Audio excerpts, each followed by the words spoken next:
You know what I got the other day, Pete? Stephen King's latest. Want to borrow it? Do you know who you're talking to? What do you mean? Andy, when's the last time I read a paper book? It's been decades. I would much rather use Kindle, or better yet, Audible. What am I thinking? I don't read paper books anymore either. I'm an audiobook guy all the way. For those looking to listen to the books behind the films that we talk about here on Movies We Like, not to mention all the other podcasts in the Next Reel family, get a free audiobook download and 30-day free trial at thenextreel.com/audible. There are so many great adaptations from Movies We Like available in audio form. Early on, we covered Casino Royale with director Matthew Gratzner. You went through all of the 007 books on Audible, right? I did indeed. What a series. We also covered Room with legendary Dee Wallace and Never Let Me Go with costume designer Alana Moorehead. We chatted about Fat City with cinematographer Sam Levy and Silver Linings Playbook with the great composer Harry Gregson Williams. 101 Dalmatians and Bambi. Apocalypse Now, There Will Be Blood, The Thin Red Line. There's so many great adaptations with so many great guests, and you can get all these as audiobooks on Audible, along with thousands of other great reads. Producing this podcast is a lot of fun, but it does take a lot of time. We have already dropped the dynamically inserted ads because they are so annoying and have no connection to our content. Plus, they just jam those things in wherever they see fit. We listened when you said you didn't like them. So now, we're directly appealing to you, our dear listener. Please consider an Audible subscription to help support Movies We Like and the Next Reel's family of podcasts. I've been using Audible along with my family for decades now. I love it, and I've read hundreds of books through it. Couldn't be more pleased with their service, and I know you'll love it too. Head to thenextreel.com/audible and get your free trial. It really helps us out. And you have a world of over 200,000 audiobooks open to you. So much great material available. Dive in with a free trial and get your first free audiobook at thenextreel.com/audible. Start listening to amazing audiobooks of your favorite movie source material with your first free audiobook today. That's thenextreel.com/audible. Andy, I know you've never been happier than when you're sitting by a warm fire, snuggled up in a flannel and basking in the glow of an old-school budget spreadsheet. It is a special day I can shut down the world for a little me time. In a world full of applications, why do these antiquated documents and spreadsheets still run the world? And why haven't they been updated in over 50 years? That's why we want to talk about Coda. Coda is a new kind of doc that brings words, data, and teams together. It comes with a set of building blocks that anyone can combine to create a doc as powerful as an app. Coda runs our entire business here at True Story FM, from show scheduling across dozens of podcasts and scripts for thousands of episodes, to budgets and plans and wikis and more. Coda lets us see our business in a new light.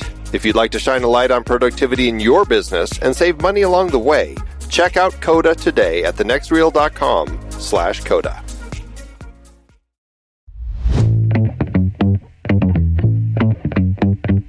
Welcome to Movies We Like, part of the True Story FM Entertainment Podcast Network. I'm Andy Nelson, and that over there is Pete Wright. I'm Pete Wright. On today's episode, we have invited cinematographer Erik Messerschmidt to talk about Roman Polanski's Chinatown, a movie he likes.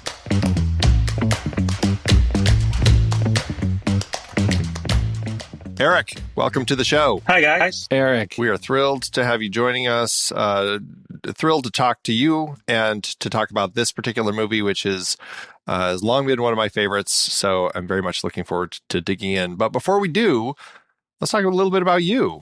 Uh-oh. Jumping all the way back to the start, how did you decide, cinematography? I think that's where I want to live. I had no other options. No, I was a theater geek in high school. I was a terrible athlete, and I loved science. I loved math. I loved making stuff. I loved taking things apart. And but I also, I liked art and photography and music, and I was involved in the theater, and I liked the team aspect of the theater. I liked the kind of you're a group of creative people all working towards one goal, and I got into that. I enjoyed that process, and I found compatriots in that world. But then I realized that the problem with working in the theater and being in the theater is you're in the theater all the time. You're in a dark room your entire life, and that freaked me out. So I started to look for that experience in other places, and I found it in the movie business. I found it in the movie set. So to be honest, it was like the thing that initially attracted me to the job of being, on movies was the set experience and the kind of camaraderie of the set experience. And as I learned more about what cinematographers did and what the creative role of the cinematographer was, it became really obvious that it fell in line with all of my interests. It was technical, it required logistical competence, but it was also, enormously creative, and and also was a, collaborative thing. So it just kind of, it felt very, very natural for me. So you didn't go in to the movie business. Like your initial experience on set was not behind the camera. No, it was. I mean, Okay. I was not as a camera person per se. I mean, it wasn't like I stepped out of film school and was a cinematographer.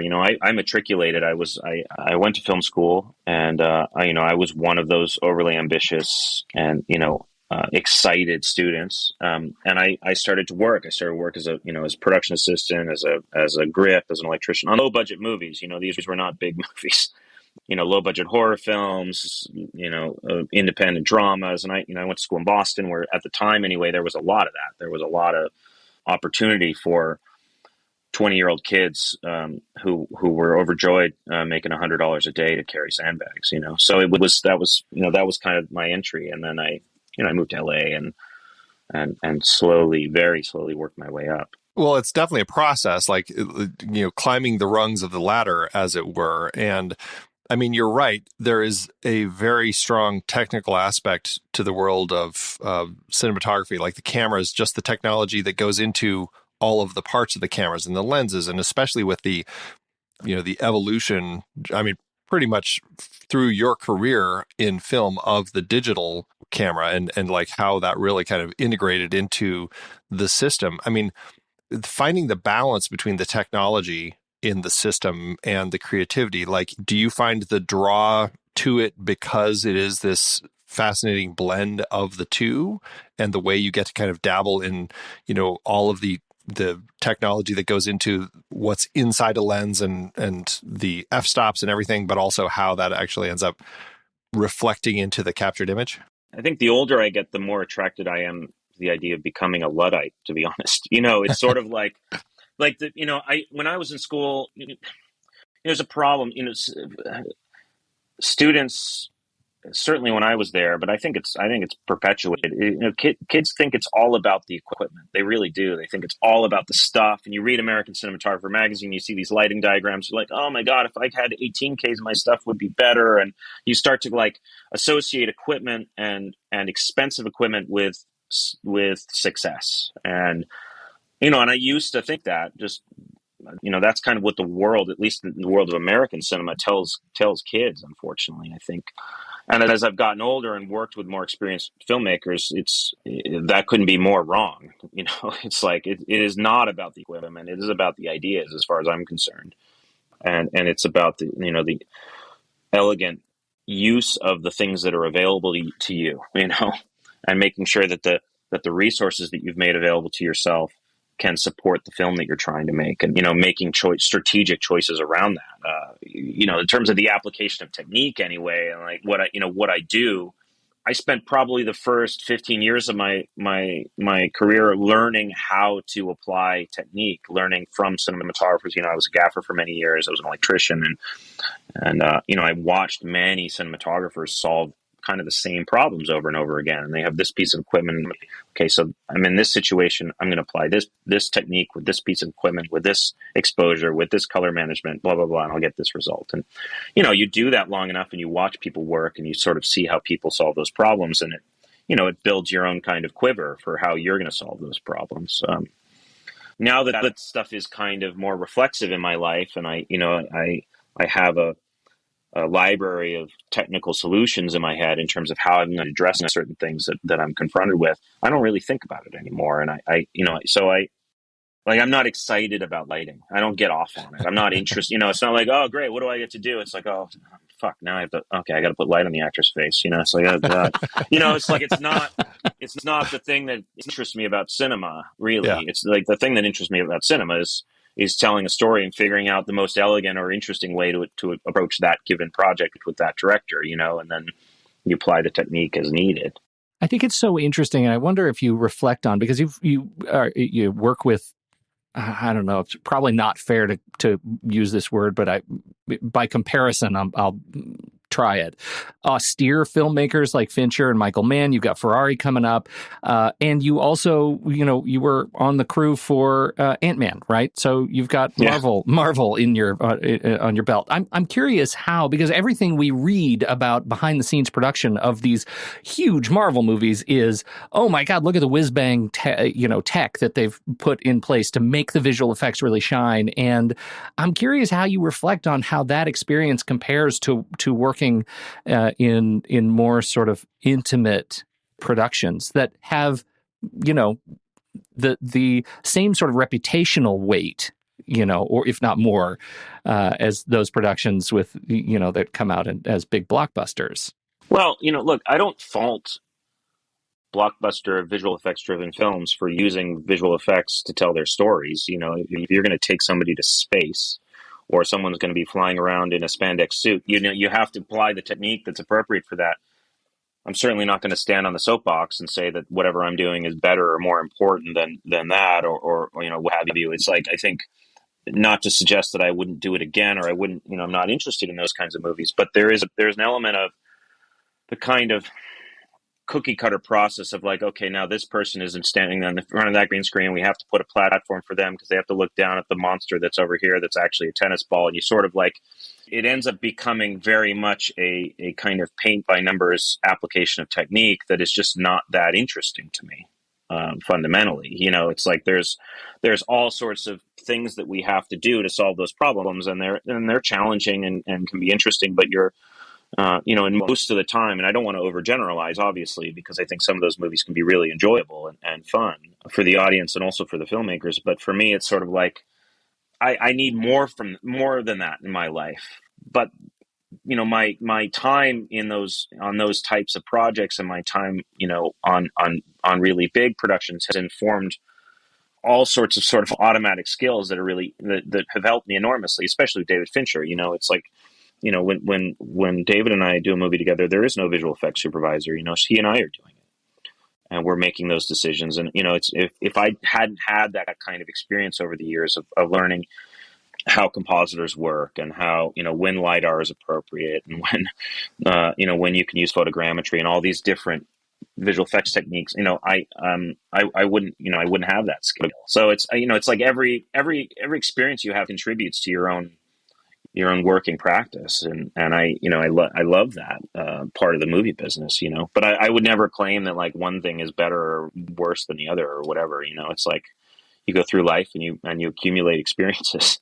Well, and I totally get that. I'm just sort of hanging on your comment about thinking that the technology is the answer, right? That the improved gear is the answer, and because so much weight is put on the now the latest things, probably not even the latest thing anymore. Talking about shooting in the volume, right, for all these Disney shows, right. and that feels like sometimes we lose the thread of, does the volume tell the story? And the answer is objectively no. And I feel that when I look at the films you've worked on, and we're huge fans of The Killer and of Mank and of all of these projects that feel, even though they're big stories, they feel so intimate.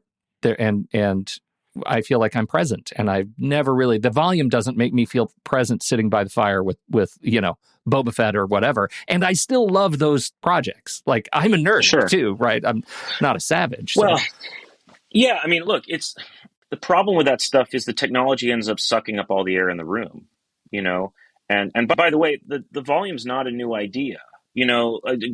Hitchcock was doing it in To Catch a Thief, right? Right. Like, it's rear projection. Cinema is about foreground against background always. It's unless you're making a 3D movie, you're telling a story. You're taking a 3-dimensional environment, you're compressing it into 2 dimensions, and you're telling the audience where to look. And whether it's a green screen or a rear projection screen or a painted backdrop or an LED screen, it's ostensibly the same idea, And look, I see volume work all the time that I think looks like Lassie. It's just not good, And I'm sure it's probably because everyone was talking about what the background is, and they weren't thinking about what's in the foreground. And what you have to think about in the movie business most of the time is what's in the foreground, Right. I mean, that's like, so I find it, yeah, I mean, I don't know. I just, you only have so much mental bandwidth on a given day. And it's really hard to make movies, And I think when I watch the directors that I really admire, they're focused on the right things, whether or not you like their movies, David Fincher, Michael Mann, Ridley Scott, these sort of older filmmakers that I've worked with, they're interested in what they need the audience to look at. They're not distracted by all the other stuff, And I think filmmakers today really, they get kind of hyper focused on the wrong things oftentimes, They're like, oh, well, we should use the volume because we're supposed to be. And it's like, well, are you sure?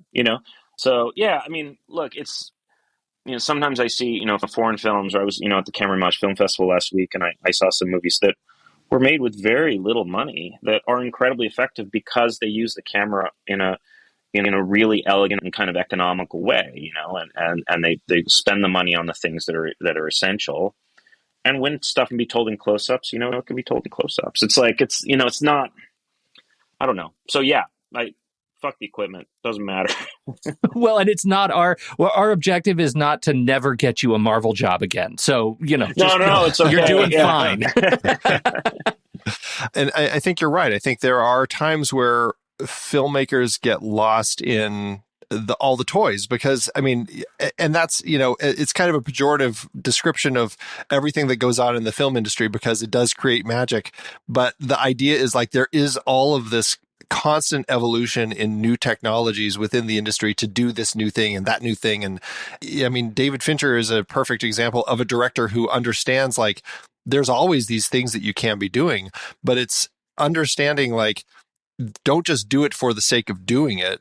Find a way, like, does it integrate into the story? Is there a purpose for using that? Otherwise, why use it? We don't need to just do that. Like, going back to Seven and the commentary talking about using the bleach bypass process to give the film a different look. But I mean, it's not like that doesn't make sense just to do it on all of the movies. Like Benjamin Button, let's do it because it just is a great look. But it's like, well, does it work for the story? Like, finding the right things that make sense for the story. And I think that speaks to some of these people that you've talked about. And I think the idea, and talking about specifically like The Killer, which is out now, that you worked on with Fincher, just some of the decisions that go into the way that you capture headspace within a character. And I found, like, just thinking about like the technical conversations that the two of you likely had, paired with like, how does that tie thematically into the story? And like, where does it make sense? Why do, should we use narrow depth of field? Like what space are we creating here?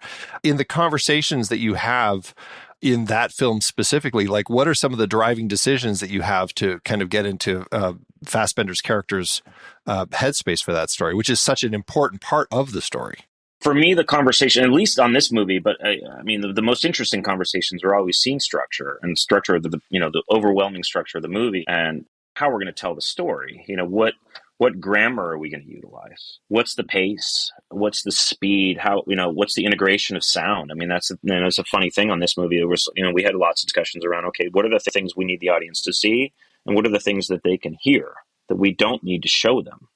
What are the things they can infer off camera? It's like, that to me is much more interesting than what piece of diffusion I'm using or whatever, I think, what David really understands is that, 90% of the equipment that cinematographers use is schedule driven. So for example, you might go into a location and say, wow, this looks really great in the morning because look at all that light. And then, you get back to the production meeting. It's like, oh, we can't work till the afternoon. It's like, okay, now I need 6 condors, and then people post pictures on Instagram. Like, look at all my condors. It's like, well, that's a scheduling problem. so David is looking at what I'm doing and what I need to do and what's important to us, and he's thinking about how his decisions impact my life, right? When I mean, the kind of creative, stylistic conversations that we're having around that movie in particular was a conversation about subjectivity and objectivity, and when we put the audience inside Michael's brain and when we're watching him, and how does the camera behave when we're watching him. I believe that depending on how close to the eye line you put the camera, it has an enormous effect on how connected the audience is to the character. So if you're in a profile, you're in kind of a 3/4 frontal, and they're looking off screen, you're inherently in a very observational, objective position. And then the closer you get the camera to the eye line, and the more down the lens, until they're looking at the lens, that is entirely subjective. The application of how much nuance you want to put there, that affects the character, and it affects the audience's perception of that character, and the character's interaction with the audience. And that was something that we were really interested in exploring. It was like, okay, we're never going to look at anything over his shoulder, really, unless we want to see something at the exact same time that he sees it as a passerby, And it's very Hitchcock kind of. It's like he looks off screen, and then the camera's between his ears looking, and we show the audience what he's seeing. And, we pan around, we're in Paris, we pan around, we see something, we cut back to him reacting. It's simple structure, but depending on how close to the island we get, it affects, how kind of voyeuristic the audience feels in that situation. And that was something that we talked about and we're curious about. 2 points. The first is specifically on that. I hearing you talk about it, I can only reflect on that opening sequence when we have had such a journey through his experience in that room, and we're looking down the barrel of that particular weapon, and then the thing happens, and we're far away from him in the room, kind of at the edge of the room, when he has his awakening that he just screwed up. And that is such I now feel like I'm sitting in judgment of him for the first time in that room as an audience member, and realize the movie as a result has just changed. And I think it is it is a perfect movie or a perfect moment in that movie. I really celebrate it. The piece I want to pivot to gets away for a little bit from the objectivity, subjectivity point on the film. When I think about it, and we've talked about The Girl with the Dragon Tattoo a whole bunch on this movie. We've talked about all the different versions of it. And one of the things that I think the movie does so well is it makes research on a computer like pornography. It's like it makes it sexy and exciting. The killer sets out, I don't know if there was an intention to do this maybe, but it definitely feels like going down that road for air travel and logistics. Like, it is such a workaday experience of trying to get from location to location by vehicle. And I wonder how you talked about presenting what could be a pretty banal experience and making it a feature level journey for the audience. We joked a little bit at one point where I said to David, God, this is just a movie about a guy sitting in a car looking at stuff, Yeah. But I think it speaks to Michael's character. The killer is a character who he's a chess player. He's always, he likes to be 3-4 moves ahead of everything. He says that in the movie. He's like, look, it's anticipate, don't improvise. And so, when he's writing that empty FedEx envelope in the beginning, and he sends it to New Orleans, and the audience is like, what is this?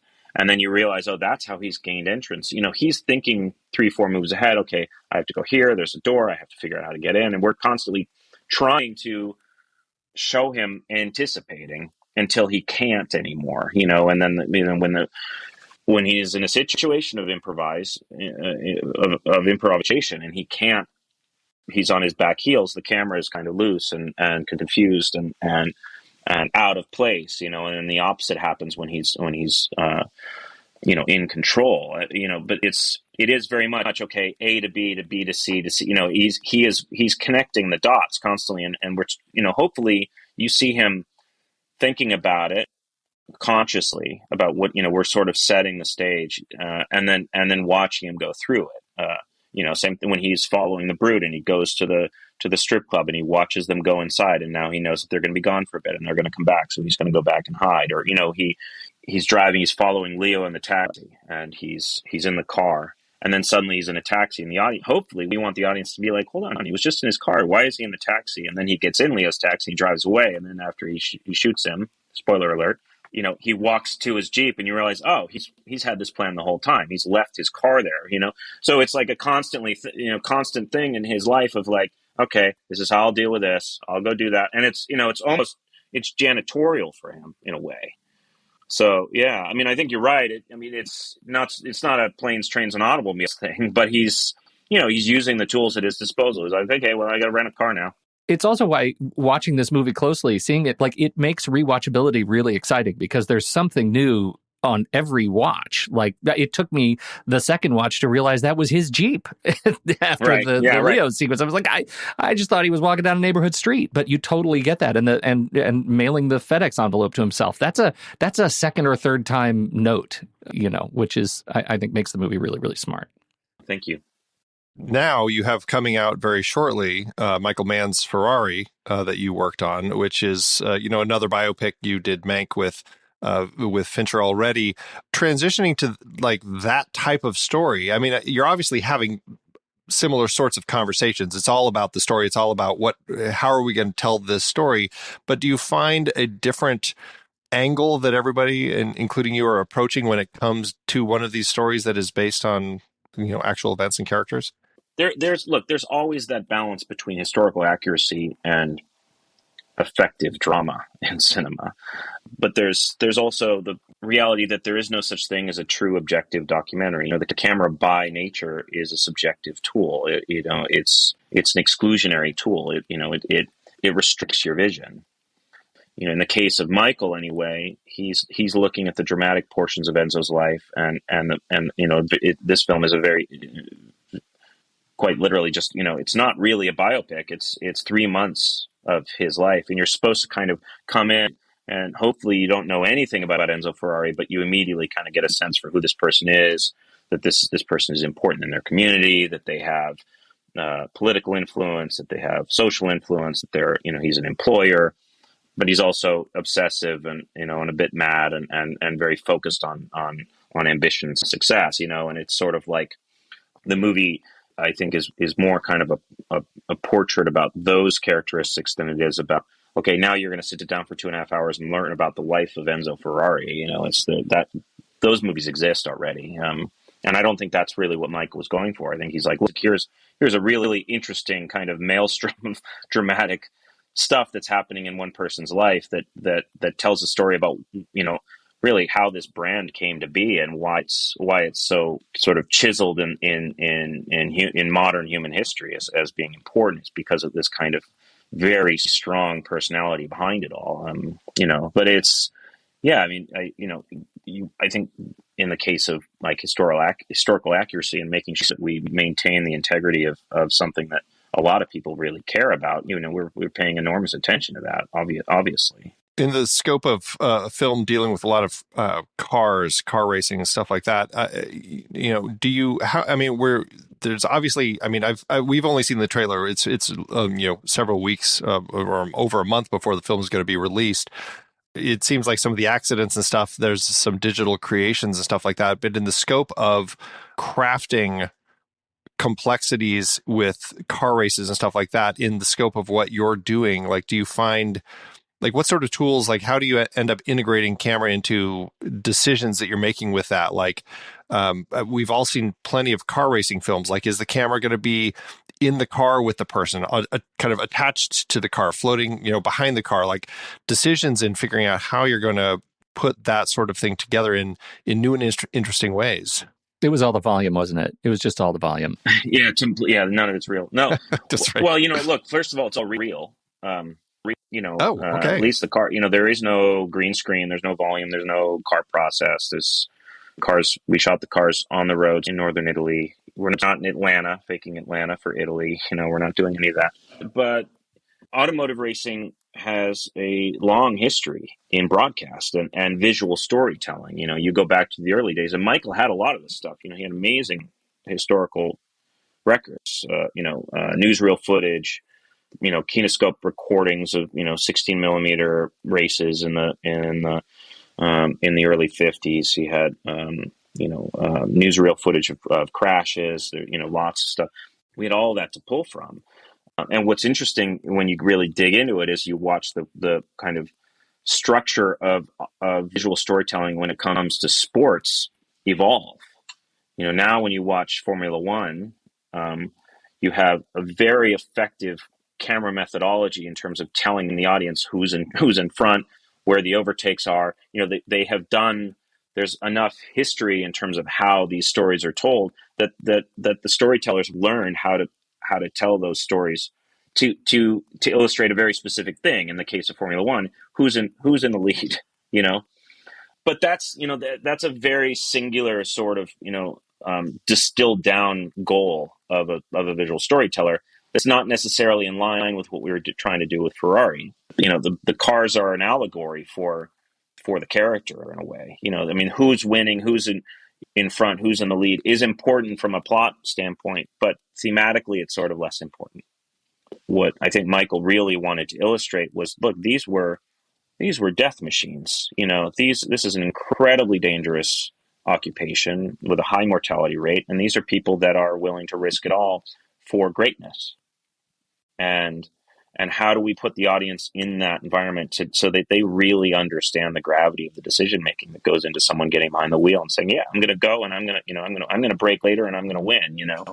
And I think that's ultimately led to all those decisions of, okay, we're gonna handhold the camera, and we want the audience to feel like they smell gasoline. We want them to feel like they're getting grit in their face, and so the camera's going to shake. We're not going to use all the kind of go-to tools that have been designed to tell that very specific but somewhat simple story of this person passes here, now this person is in front, now these people are behind, and now they're going to react, now they look, the sort of scene structure stuff that we're also used to because we watch chase movies and race movies and airplane movies and all that, all that kind of similar, motion picture grammar storytelling that was important to the story, but also, Mike was trying to have a philosophical conversation with the audience as well, I think. Does that answer your question? Well, it totally does. But at the same time, like, you talk about kind of your history as a nerd and a cinephile and somebody who gets jazzed about movies, and you talk about this movie in a pretty sober and introspective way. And I'm just curious, you're shooting a movie that is incredibly exhilarating about a legendary racing brand. What excited you about capturing this film? I'm like, on your behalf, my skin is like tingling just thinking about it. Watching this trailer is exhilarating. Well, it's a funny thing because I love motorsport. I love the combination. It speaks to my geekness and my appreciation of art and design, and competition. It's kind of this beautiful combination of engineering and athleticism. But it's a funny thing because of course, the 14-year-old boy in me is very attracted to the cars. And Michael said in the beginning, he said, "Look, we're not going to fetishize the cars. They do it on, you put a Ferrari in front of the camera, it's enough. It's already done. It's enough. Right? We don't need to do the any more. The 14-year-old boy says, not even a little bit. Yeah, exactly. Yeah, right. And it's very tempting. It's very tempting to put this low camera in and sweep across and see all the reflections, and you watch all the nuance and beauty and all the curvature. And they're sexy, machines, right? By design. Design, but they're also, and it's an important distinction. They're tools, they're instruments of success or failure for these characters. You look at how these machines were used, they were somewhat disposable. They're incredibly valuable now, but at the time, look, this was a machine that they built to win a race. And the next year they built another one. And they learned they learned how they failed on the previous one, and they put that one in the garage. They're like, okay, the wheelbase has to be a little wider, and this has to be a little, now these kind of symbols of design greatness. But when it comes down to it, he cared about how they looked, but those decisions primarily were coming out of how do I win the race, and it's a very pure thing. And now everyone is sort of distracted, and I think it does speak to kind of the obsession around equipment and This idea that like, oh, well, it's like you have to distill it down into the thing that's ultimately the most important. And then, and trust that it'll happen. And that's kind of the lesson I learned from Ferrari is like he had one goal for, if the cars were beautiful, but they didn't win, it made no difference to him. He didn't, he was not, it's like, well, they're beautiful. That never came out of his mouth. It was like, did you win or lose? And, and I think that, so we deliberately didn't beautify the cars. We weren't out there trying to it's not Fast and Furious. It's not like, look at this Mustang, it's like, no, it's about the guys driving it and what they're dealing with. And that's, hopefully what the audience gets out of it. Cut to today. I mean, Ferrari's still losing to an energy drink. I know. And it's very depressing. It's depressing. So depressing. Every Sunday, I pray that Max Verstappen's going to hit some pothole or something. Oh, gosh. We weld the manhole covers just too soon. That's all I'm saying. It's totally, yeah. Oh, well, well, good for him. Good for him. Yeah, good for him. Well, this, I think, is a perfect spot to transition and start talking about the reason that we're here, looking at Roman Polanski's fantastic film, Chinatown.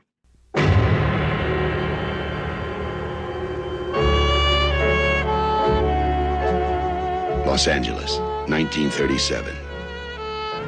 There are lots of guys like J.J. Gittes. They're easy to find, if you want to find them. Mr. Gittes, have we ever met? Well, no. Never? Never.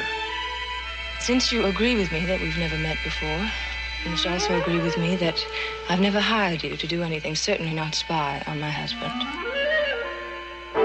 I don't get tough with anyone, Mr. Gittes. My lawyer does. You do your job. And sometimes you find the answers to questions that should never be asked. Or you find out what happens to people who ask them. Hold it there, kitty cat.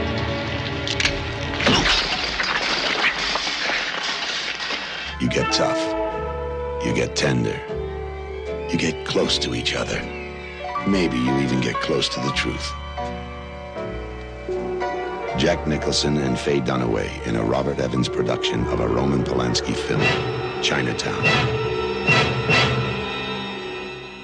So, Erik, this was one of your picks. You had a string of fantastic films that you threw out as options, and this is the one we had not talked about. So here we are talking about Chinatown, which for some reason we haven't even gotten around to. I don't know why we haven't talked about this on the show before, Pete. It's probably my fault. Erik, what is it about this film that stands out to you that makes it like one of those greats that is like, this is why I want to talk about this movie? It's probably the first movie I saw where I became really aware of elegance in camera direction, deliberate choices that lead to that lead to visual storytelling. You watch the first act of that movie. There's very little dialogue. Evelyn Mulwray, or who he thinks is Evelyn Mulwray, comes into his office. She says, "Oh, my husband's cheating on me. Will you look into it?" It's the scene's all of 3/8 of a page long, and I think it's been a while, but yeah, and then he goes to the public hearing and he watches him, and we're just watching him watch Hollis Mulwray up there, acting pretty defiantly. Look, I'm not going to build the dam, man. I'm not doing it. And then you cut back and he's like, oh, this is interesting. What's going on? And then he follows him to he goes to the LA River and he watches, and you're sort of, the audience is slowly accumulating information about this thing. They're not saying anything about this guy. We're just watching him. Right. Watching a detective do his work, right? Yeah, there's this spectacular shot, where the car is pulling in, and we're like, suddenly we're in the desert, or we're in the wash of the LA River, the dry LA River, which tells us, okay, there's a drought, there's no water, here's a bridge, there should be water there, that's a river. For people who are not from Los Angeles, they're probably not familiar with this concept, the dry riverbed that we're all so used to, those of us that live in Los Angeles, and that, the car pulls in and stops and the camera keeps panning and lands on Jack Nicholson's face. I mean, that is cinema, and it's very deliberate cinema. It's someone, this is Polanski saying, okay, this is important, and now I'm going to take you to the person that's seeing it. Now he's going to put the binoculars up. Now I'm going to show you what he's looking at. That's Hitchcock better than Hitchcock ever did it. I mean, that is so kind of design and specific and elegant. And so it's choices like that that make me just completely adore that movie and study it. It's like, it's extraordinary as far as I'm concerned. It's like, because the story is not that complex, really, at least initially, and then it unravels. But you sort of get the pieces periodically through the screenplay, and you start to put it together visually. It is interesting to me, just as an aside, not to belabor this point too much, that you would pick this movie that so adeptly addresses the question of subjectivity and objectivity through Jake Gittes after just coming off of The Killer, which it feels like, in terms of a character study, very similar approach to character, especially in the first part of the film, as you said. It's fascinating. But you're also right. Like, it's a non-complex movie that only becomes complex because of the injection of humanity into it. Once we realize that it's a discussion of exploitation of natural resources that causes the worst of humanity to come out, that Jake has no idea that he's walking into this, that's one of the things that makes this movie interesting to me, is that it is this bloomin' onion of human foible that Polanski's able to capture in a way that I'd never seen before. Yeah, he almost stumbles into it. It's like Jake is, he's just trying to make a living. That whole thing in that scene in the barbershop, he's like, I'm making an honest living, pal. He's not doing. There's no altruistic bone in Jake's character. He's not like, oh, I'm going to go do this pro bono because it's going to be good for the citizens of Los Angeles. He sort of stumbles upon this. He's like, hold on, there's some real sinister shit going on here. But it's sort of like, from his character standpoint, he's like, I got made a fool of, and I don't like that. I'm the guy that makes a fool of everybody else. Again, human, right? Human foible. And so his motivation, you don't have, the kind of classic American version of that movie is the hero discovers that that the citizens of Los Angeles are being wronged, and I'm going to save them. And it's very, this movie has an added layer of complexity, but it's sort of the fact that it's told in kind of a almost minimalist way. It's not Bertolucci. We're not sitting back there on one shot. It's montage. He's like taking you here, and he shows you what he sees, and you see, but you do have these moments of humanity. The camera becomes handheld. He's down on the beach, and all of a sudden we're handheld, and we don't care. We're in the bathroom, and she's cutting his nose, and you have this kind of delicate music, and she's cleaning his she's cleaning his wound, and it's very intimate, and it doesn't feel like it's grand in scope, but it's amazing to me how he's able to transition back and forth from that language to the very structured, rigid classical language without the audience getting jarred. That to me is so difficult to accomplish, and he does it so effortlessly in this movie, and the choices are so kind of clever and timely. It's extraordinary.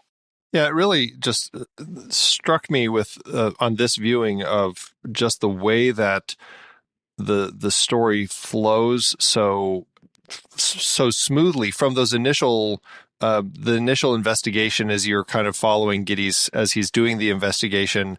Brilliant, like, jumps through time too, as we're kind of watching as he's following Hollis, and you see the way that we kind of very easily understand, okay, he's been following him for over 24 hours or however long it is, because we're seeing the change in the sun and finally the little trick with the clock, the watches, but also just how effortlessly he kind of moves through the story. And I mean, it's a detective story. Robert Towne, I think, very perfectly crafted the way that this detective story moves, but also just the way that Polanski directs it, because we start buying into, oh, I'm starting to piece this together. I'm seeing that these threads of this detective mystery of something going on in the water, and that led to this whole thing without really, I mean, I find myself going back to the first time where I had no clue that really a lot of what was happening all boiled down to this family dynamic situation that was going on with Evelyn, her father, her daughter / sister, and how Hollis was tied into all of this ties together in such a fascinating way by the time we get to the end, where it's really like these two story threads that come together. But the way that Polanski and Towne crafted the script, I find it to be a real surprise, because, as you said, it's effortless in how we're moving through it. Like, you just don't even realize that you're getting all of these pieces until you kind of hit that last moment in Chinatown. Yeah, for sure. I mean, well, Look, I love screenwriters, but there are times I think when screenwriters love to write dialogue. They love to write clever dialogue, and they're telling the story in their head and they're thinking about the structure, and this movie uses dialogue so sparingly, and so it's things are only said when they have to be said, and then they are shown when they can be shown better than if they were said. So and I think that really speaks to Robert Towne's brilliance, is he understands the cinema medium, and there's enough trust between him and Polanski that, okay, I don't need to have Jake describe what he's doing. It's like my least favorite thing about modern cinema is half exposition seems to be people standing in front of computer screens describing what's on the computer screen to the audience, because it's like sort of CSI thing where everyone's like, oh, he's going down the hallway, oh look, he's turning to the right, wait, what's down the right, and then they show the map. It's like, it's so lazy. That there's none of that in this movie. This movie is using the telephone booth when it's appropriate. It's using the point of view. He's setting things up. He's asking the audience questions. You're going down. He's like, why is this culvert? Okay, now all this water comes out. And it's like that question doesn't get answered for like an hour in the movie, but he tees it up for you. And I think that's just clearly Robert Towne understanding cinema. And character dynamics as well. I mean, you're getting the same thing.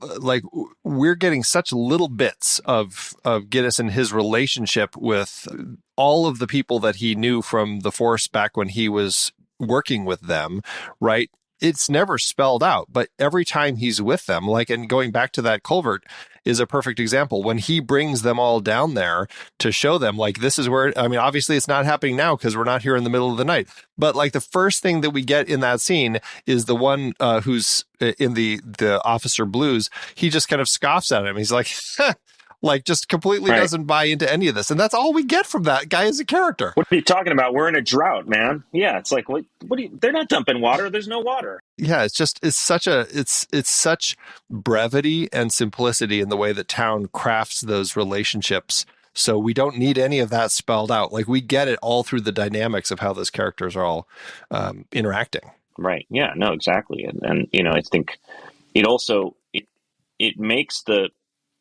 payoff and the real dramatic moments in the movie not exploitive. I think when she reveals to him what's really going on in the family dynamic and what's really going on with Noah Cross, and this kind of, and because the movie has been so kind of elegantly presented to you, you forgive the fact that, okay, this is a little bit more than I expected. I thought I was just watching this gumshoe kind of detective story, like, oh my God, this is so much more complicated than what's going on, and then ultimately, of course, the fact that he tries to do the right thing and totally fails, I mean, it's like he's super successful when he's serving himself, and then second he tries to do the right thing for somebody else, he blows it, and it's like, it's great. It's like so not expected.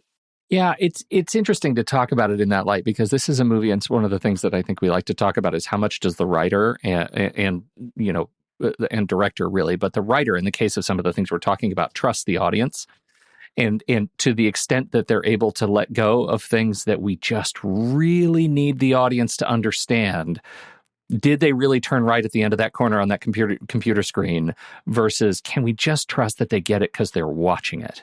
And I think that's something that this movie does in a way that allows me as an audience member at the end of the movie, to your point, not suddenly be jarred into the space of I'm watching a telenovela, right? They just revealed something to me that's so off the rocker that there's no way I can believe it. I absolutely believe it. Because they've trusted me all along to understand that this isn't a movie about a gumshoe. This is a movie about a guy who accidentally finds himself in the most messed up family that exists in Los Angeles at the time. Like, it's just a human failure. When I talk to students now, and sometimes I go to film schools, there's a wide range of what people think directing is. A lot of people believe, I find, that directing is eliciting a performance out of somebody. that it's about bringing a character to a place so that you can get a certain dramatic response and working with an actor to get. And there's obviously truth to that, but to me, directing is far more nuanced than that idea. It is the execution of cinema as a tool to transport the audience through, to take the audience through a story. This is the use of the camera to tell the story in this film is not John Alonzo. That's clear, because the blocking decisions have been designed around a very specific set of information that you need people to understand.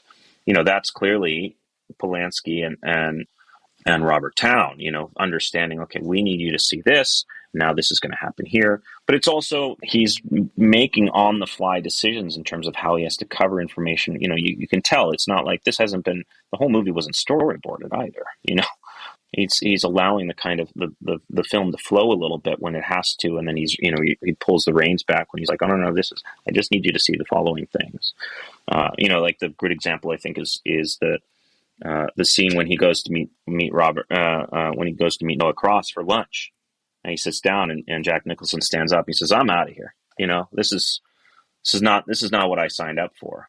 And he walks away, and then Noah Cross stands up. I guarantee you that scene was rehearsed. They're like, okay, and Jack says, I need to stand here. I got to step away, and then Houston stands up. He's like, okay, well then, they rehearsed that scene, and I'm sure they blocked that on the day. It's not like Roman was in there. He's like, okay, then he stands into a medium shot, and then Noah's down here. That's not how that works. So he's working out the movie as he needs to with respect to what's been structured, dramatically in each of those scenes. And I don't know that's like, I feel like nowadays, so much of filmmaking, unfortunately, and I think it has to do with how easy it is we point the camera at people saying stuff. We point the camera, people say the important stuff. We point the camera at the other person, they listen. We point the camera when they say more interesting stuff, the other person responds. End of scene. This movie is antithetical to that entire concept. And I think it should be studied more as a kind of like, look what you can do. I just don't see movies like this very much anymore. I absolutely agree with that. And I get so excited watching some of these films where clearly it has a vision, and just simple moments where it's not just, as you said, an actor saying something cut to another actor, but it's like, okay, what if we have all of the actors in a shot? And what if we have if they're moving and interacting with one another, and how can the camera also move? Like this, it's an entire dance, and figuring out how these different elements can work to achieve things. And there's a point in Gittes' office where he's talking to his partners, and the way that he comes up toward the front to the camera, so it's like he's in a close shot and it's perfectly crisp, but then how he also starts moving back to the other characters,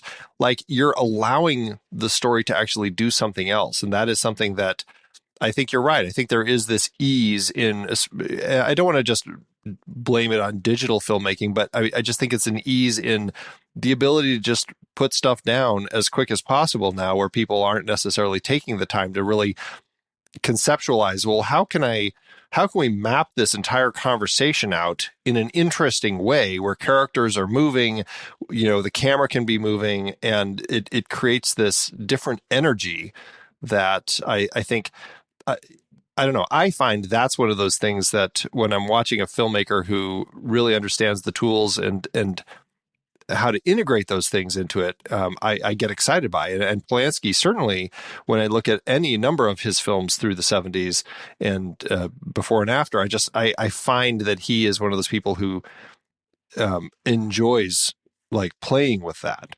Oh yeah, for sure. Yeah, I mean, there's when she first comes to who we ultimately learn is not Evelyn Mulray, but when she first comes to the office to hire him, that whole story that whole scene is told in two shots with his associates in the background listening to the conversation. That's not an accident. It's not like, there's this thing that happens, cinematographers and camera operators are like, I got to find the best shot. I got to find the best composition. It's like, No. Like what you include in the frame is telling a story, and he's including subtext in there. So he's got these strong, wide angle close ups of her in the foreground cutting against Jake in the foreground. But the guys in the background, they're not there because they're a convenient compositional tool.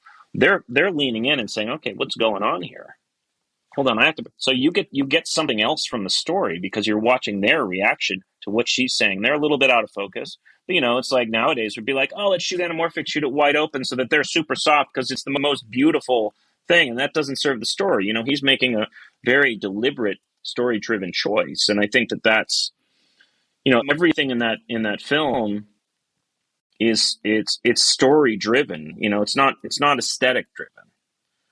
He's not framing anything that way because he thinks it looks best. It's because it's delivering the information in an elegant way to the audience so that they could either pick up on it directly or they pick up on it subconsciously. It's an interesting thing, speaking to the use of camera specifically. Like, this movie is often cited as a film that helps sort of define the neo-noir kind of aesthetic standard, right? That is used, all over the place, right? And we move into LA Confidential and Miller's Crossing, and you're a guy who did Mank, right? Like, when you think about the choice to shoot straight, as you say, what you're putting in the frame, what you choose to extract from the frame, versus choosing to move into a more dramatic angle to convey some sort of a move. How do you rationalize that in the context of moving a story forward? Well, I think once you make this sort of commitment, you have to carry it forward. This film is so kind of deliberate in terms of its stylistic use of the camera as a directing tool, as a communication tool, that he has to maintain it through the entire movie. If it became very loose and French New Wave and verite in the middle, and then it came back, it would be very jarring. You know what I mean? So I think it speaks more about, like, this is how I'm going to tell this story. And when I meet with directors, it's like, no, what's the grammar, man? You can reach for poetry, but if the film doesn't really work or it transitions seamlessly from one style to another, that's one thing. But it's really hard to do. And it's so much about, like, okay, I'm going to stick to the style and I'm going to go with it. In Mank, it was like, okay, we're going to go for it. And you kind of have to put your head down and just, lead with your shoulder and, like, okay, we're going to do this and hope it works. And you never really know, it's hard to make a movie, but I think it's like, look, the guy with the fedora looking off camera is an incredibly effective and storied image, from the 1930s on. It's like, yeah, it's so implanted. We're already in our wired brain. For those images. Yeah, I mean, and it's in comic books. Dick Tracy. It's like, it's cool. It is the definition of cool. So but I think it's like Polanski's lucky here because he's not really reinventing it, but it's modernized. He's in widescreen. He's not. It's like if you made Casablanca in 2.35. Yeah, right. How cool. Right. Yeah. Well, shocked, I tell you, that there's gambling going on all the way over there. Well, I mean, it is such a fantastic film. I hadn't revisited it in quite some time, so I'm glad that you brought it to the table so that I had a chance to rewatch it. It's such a great film. So, can I get a ruling on the two Jakes as in terms of a prologue on the end of this conversation? Where do you stand on the two Jakes? No, I haven't seen it. I haven't seen it either, so I can't speak to it. Okay, well, now you guys both have homework. I'll watch it tonight. Yeah, there you go. you know what, Eric? You don't have to hurry. I always heard mixed things. So it is I've mixed. Kind of held off, but I'm curious. It's a mixed bag, but it's really interesting. It'd be interesting to see what you think of it, just in terms of the fact that it's a movie that tries to leverage the spirit of Chinatown visually in a way that doesn't always work, and it makes it's a Jack Nicholson vehicle, and it makes him vastly, I think, more of a protagonist than Jake Gittes ever needed to be. So interesting. Right. That's what happens sometimes, right? Like, there we are. It's a selfish business, man. Yeah. Hey, I don't know if this is something that you know more about than the internets, but having worked very recently with David Fincher, he had actually been in talks with Town and Netflix about doing a prequel TV series about kind of the early days when Jay Gittes was starting up his agency. Is this just a vicious rumor? Do you know any more about this? Is this something that's actually happening? I read the same articles, but I don't know, actually. Yeah. David never tells me anything until he's ready to make something. So, Keeps it close to his yeah, chest. I wish I had some intel there for you. I hope it's true. I think that would be amazing, but I don't know. Well, who knows? Maybe your name will be attached to it. That would be fun. Who knows? What an honor that would be, huh? Yeah, right. No kidding. Truly. Sequels and remakes, Andy. Oh, big fan. You already brought up the two Jakes that Jack Nicholson himself directed. This came out in 1990. I've always heard it wasn't as good. I haven't watched it, and Eric said he hadn't. You had, though, so, I had. It's not that great. I'm curious, though. It's piqued my curiosity. It's an ego film. Yeah, you should see it. I mean, you should absolutely see it. It's been a long time, but it's worth. I started it, is the thing. I haven't finished. I look at my Amazon because I think it's on Amazon right now, and my play bar is about 40 minutes in. I was trying to get through it, but it's gotcha. It's exactly what I remembered, which was a Jack Nicholson ego piece. Did it do very well? Do you have any notes? I don't have on that. But obviously the story's done well enough because David Fincher himself, along with Robert Towne, have been in talks with Netflix about doing a prequel TV series about Gittes starting up his agency. It was in the works as of November 2019. I don't know if the whole thing fell apart with COVID or if Fincher's just too busy doing other things now. It also is a project that has been in discussion about the making of Chinatown, kind of like that one they did about the making of The Godfather. This would be based on the nonfiction book, The Big Goodbye, Chinatown in the Last Years of Hollywood. Ben Affleck apparently was writing and directing it. Last that this was discussed was August 2020. Again, it may have been something that came up during COVID and kind of disappeared. Who knows if it will ever get made. Wow. Well, how did this one do at award season? Big movie for awards, right? It definitely was. I mean, very popular film, 21 wins with 24 other nominations. I mean, just at the Oscars alone, it was one of the most nominated films of that year. Of course, it didn't win much. In fact, of the 11 nominations, it actually only won one. Jack Nicholson lost Best Actor to the film Harry and Tonto. Faye Dunaway lost Best Actress to Ellen Burstyn in Alice Doesn't Live Here Anymore, which we've talked about here on the show, or on The Next Reel. Cinematography lost to The Towering Inferno, which is interesting. Best Film Editing also lost to The Towering Inferno. Costume Design lost to The Great Gatsby. Sound Design lost to Earthquake. And then Best Picture, Best Art Direction, Set Decoration, Best Director, and Best Music, Original Dramatic Score, all lost to The Godfather Part 2. The only win for this one was Best Writing Original Screenplay. Rough year for the Oscar. I mean, there are some great movies in there. Holy cow. It's a big year. It's a very big year, absolutely. At the National Society of Film Critics Awards, Nicholson won Best Actor for both this and The Last Detail. And then at the BAFTAs, Nicholson won Best Actor, Polanski won Best Direction, and then Dunaway lost Best Actress to Joanne Woodward in Summer Wishes, Winter Dreams. It lost Best Art Direction, Best Cinematography, and Best Costume Design to The Great Gatsby. Best Film to Lacombe Lucien. Best Film Editing to The Conversation. Best Screenplay. Town actually won for this and The Last Detail. John Huston was nominated for Best Supporting Actor, but lost to John Gielgud in Murder on the Orient Express. And it was nominated for the Anthony Asquith Award from Film Music, but lost to Murder on the Orient Express. How did it do at the box office? Well, Polanski had an even $6 million to get this movie made, which is about $38.2 million in today's dollars. The movie opened June 21st, 1974, opposite The Terminal Man, Where the Red Fern Grows, and The Groove Tube. While not landing in the top 10, the movie still did quite well for itself, going on to earn just over $23 million domestically, or almost $148 million in today's dollars. That lands the film with an adjusted profit per finished minute of about $835,000. Well, Eric, do you have any place on the internet? Do you have a website or anything where people can go check out what you're up to, or are you busy on any socials? Instagram. You can follow me on Instagram. Yeah. Okay. Yeah. It's my first initial last name. So, it requires some typing. A little bit, but it's not that many letters, people. Come on. My goodness. Well, Erik, thank you so much for joining us here today. We really appreciate it. My pleasure, guys. Thanks so much. Nice to see you again. It's been a great conversation. And so I guess that's it. Thanks, everybody else, for tuning in. And we hope that you like the show, and certainly hope you like the movie like we do here on Movies We Like.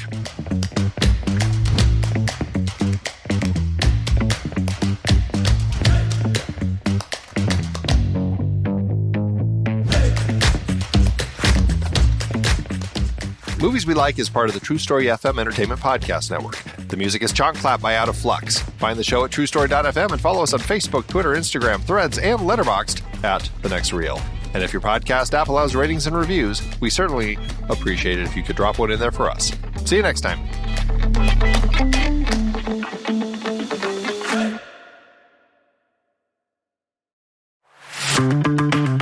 It's hard to believe that we've been having in-depth weekly conversations about movies since 2011. So many great conversations over the years about so many great movies.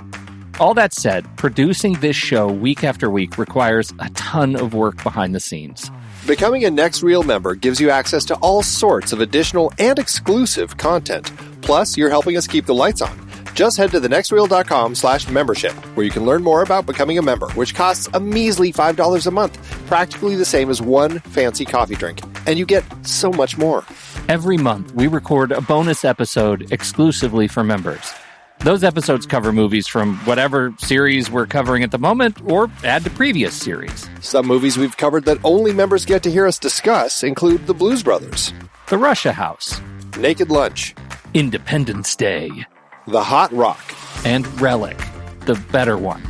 Plus, members get to vote on what we're going to discuss for those episodes. We also record additional pre- and post-show content in regular episodes that only members get to hear.